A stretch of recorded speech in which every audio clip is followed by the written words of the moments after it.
बिस्मिल्लाहिर्रहमानिर्रहीम।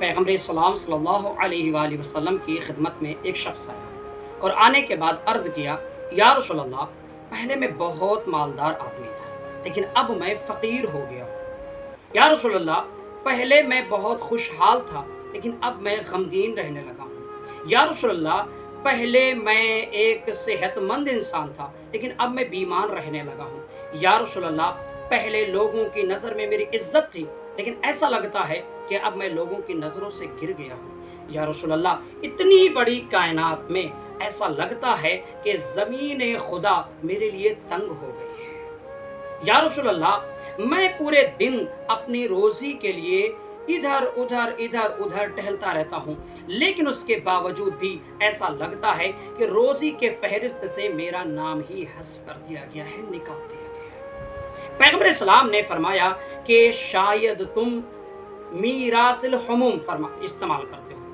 फरमाया, या रसूल अल्लाह, मीरासिल हुमूम क्या होता है? फरमाया कि शायद तुम बैठ करके अमामा बांधते हो, खड़े होकर के पाजामा पहनते हो, शायद तुम इस वक्त अपने चेहरे को अपने दामन से ही साफ करते हो। ऐसा लगता है कि तुम खड़े होकर के पेशाब करते हो, ऐसा लगता है कि तुम मुंह के बल सोते हो और अपने नाखून को अपने दांतों से काटते हो। उसने कहा, जी या रसूल अल्लाह, ये सारे अमल में अंजाम देता हूँ। पैगम्बर इस्लाम सल्लल्लाहु अलैहि वसल्लम ने फरमाया कि खुदा के लिए इन कामों को तर्क कर दे, तेरा वही हाल होगा जैसे पहले था, तो अपने हाल पर बदल जाए।